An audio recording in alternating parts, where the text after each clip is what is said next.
Well, welcome to a new Team CGC 9.8 video. So these CGC 9.8 comics that I like to buy, that we like to buy here, they're obviously really expensive, and some of them approaching $1,000. I brought out some of my bigger key issues here in the CGC 9.8. Even in the 70s, some big key issues are thousands and thousands of dollars, and even for like an affordable kind of secondary key issue, is usually going to be about $100 or $200.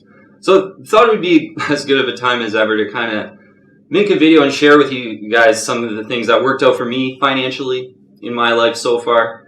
And, I'm someone who kind of in my teenage years, I was working part-time and I started saving up kind of in mutual funds, sort of small time in my teenage years. And then in my 20s, getting really into stocks, reading a lot of books, continuing my saving and investing.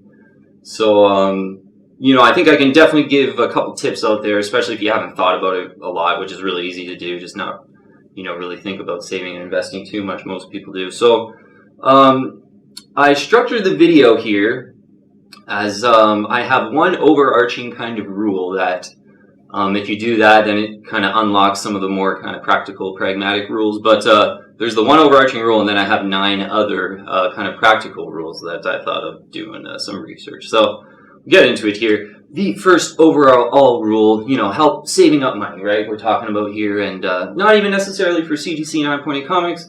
I'm thinking of your like financial freedom war chest account kind of thing. Like not for a TV, not for like saving up for a new car or anything. Like this is separate to that. It's to gain some assets. It's to start making dividends. It's to build wealth, basically.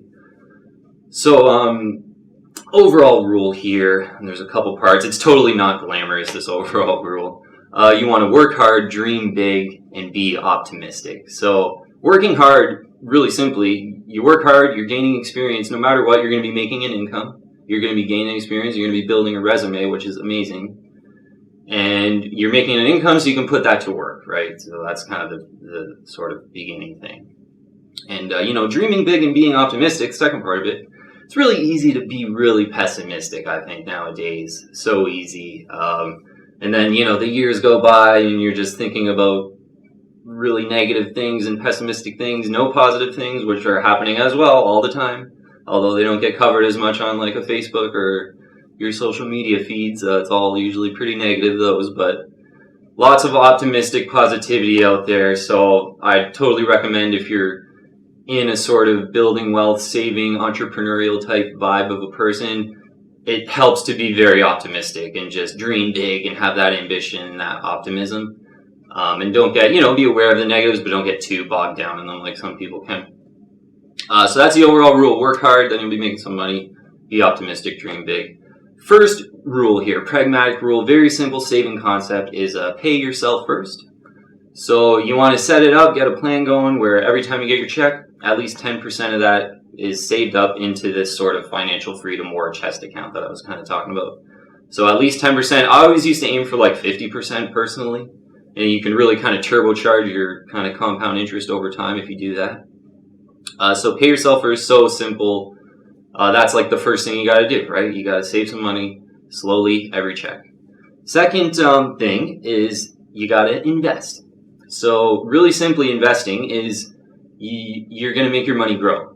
That's the way to just think about it. If you do it right, you're going to make your money grow. And in time, you can do it right. It's something that you'll probably have to learn about a bit. But when I talk about investing your money, kind of thinking of 3 things. Either stocks, or stocks or bonds would kind of be in that stocks, bonds, or index funds.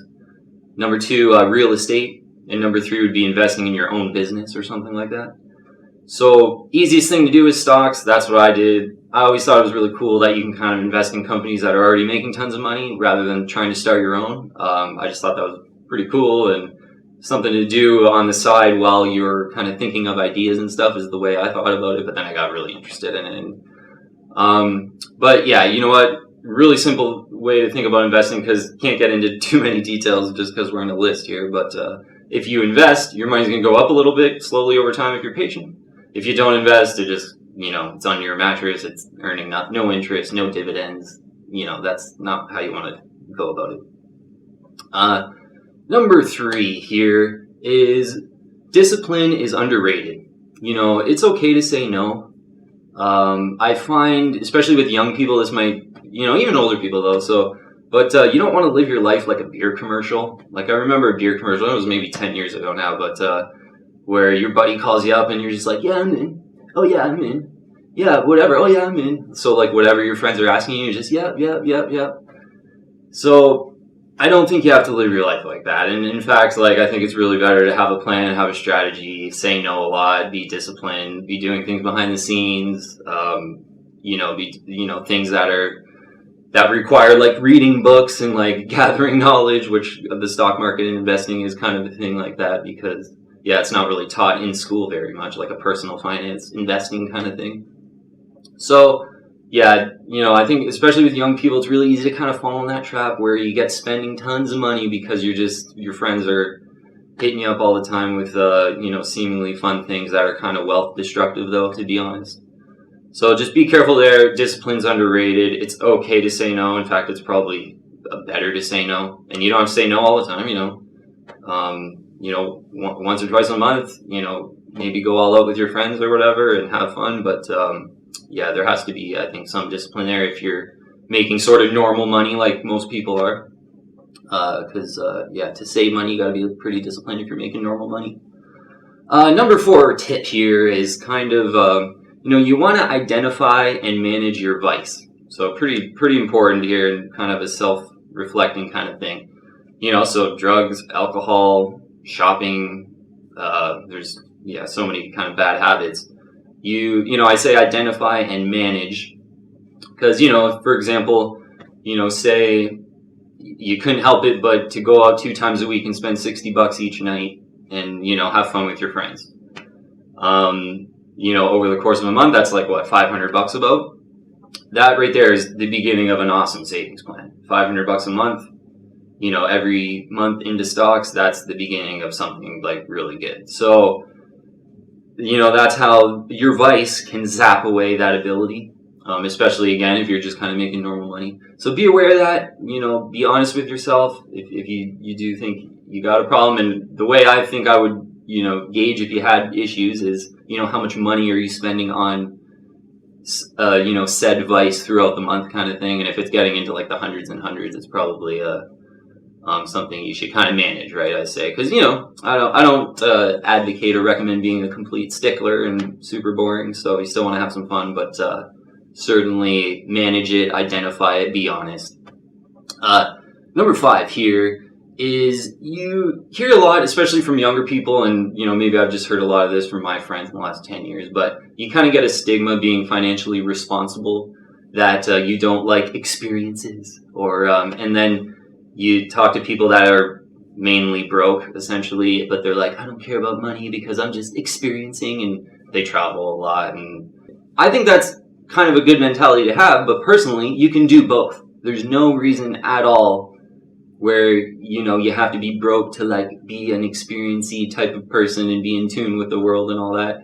You can totally save money, be financially responsible, build wealth, and have all the benefits of that. And, have great experiences and travel and do those things too. And then what I think happens is when you're building your wealth, you gain awesome experiences by doing that too. Just from the satisfaction of, doing something that's really hard and takes a lot of discipline kind of thing. You kind of, maybe this is for some people in their 20s more because, almost everyone in their 20s is just all about, I don't care about money. And, that adage really still holds true that, if I would have known what I know when I was young, or what I know now when I was younger, I would have saved some money. And I mean, I think, as far as a lot of my friends and everything, that's how they lived their 20s, was really like experience based, not thinking about their future financially at all, and just kind of, piling on the concerts and piling on the vacations and the experiences, and a lot of times the booze and the binge drinking and a lot of, overall kind of mostly negative things. Not very positive experiences, if you ask me. Tip number 6, get into it more here.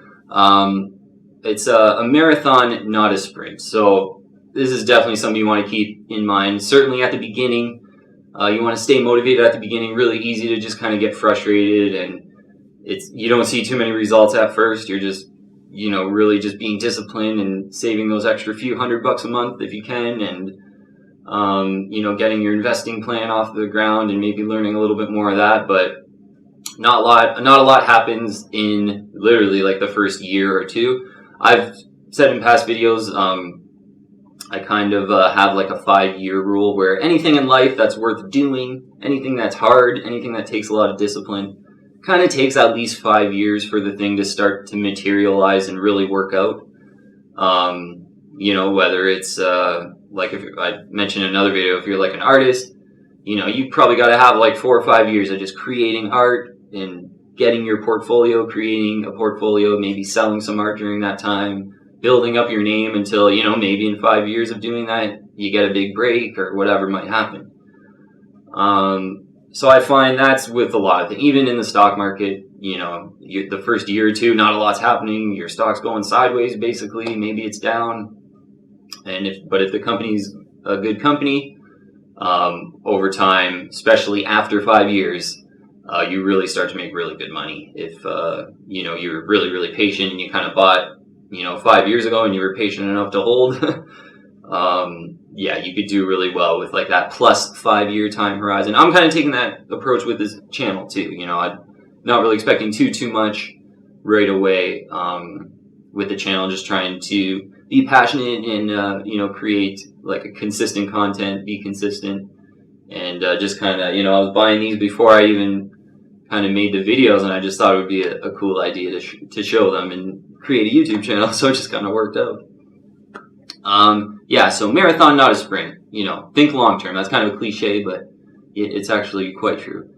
So 7th tip here is embrace minimalism. And maybe you can do it in a simple way. I've kind of done it in a pretty extreme way, I think, as in the sort of eyes of society, I guess. I don't really feel like I need too much at all. And, I've said in past videos, like I've never purchased a house. I've always bought sort of used cars and I just pay cash for them. And, I live in a 1-bedroom apartment and I don't really plan to buy a house at all because kind of like my just one cheap payment a month with no maintenance and no hassle and nothing to think about. And if something breaks, I just call someone and it's done. And it just helps having that minimalistic mindset, a simplistic mindset. You're just not tempted to buy things that you don't need, or buy things because your neighbor bought it, or buy things to make yourself feel good, or you want to kind of avoid that, and just, friends and family are really the most important things. And I think if you kind of, if you got a spot to stay at night that's like warm and stuff, like you're pretty much set besides that if you got some good friends and family. Thinking more on those lines rather than like, oh my God, like I need a house or I need this and that and the other thing. And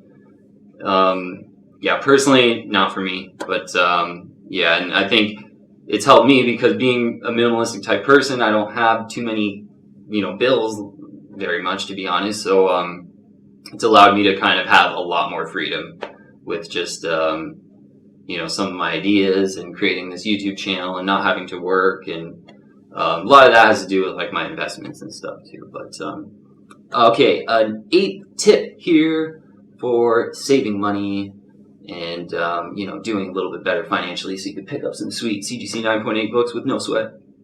8th tip: be creative. So I think if you find a hobby, if you're always trying to learn new things, and if you're attracted to something, then you kind of go with that kind of thing. Do what you love, follow your passions and all that. Read lots of books. If you're creative, if you read, write, paint, do art, work out, I think those kind of things, you kind of avoid impulsive spending.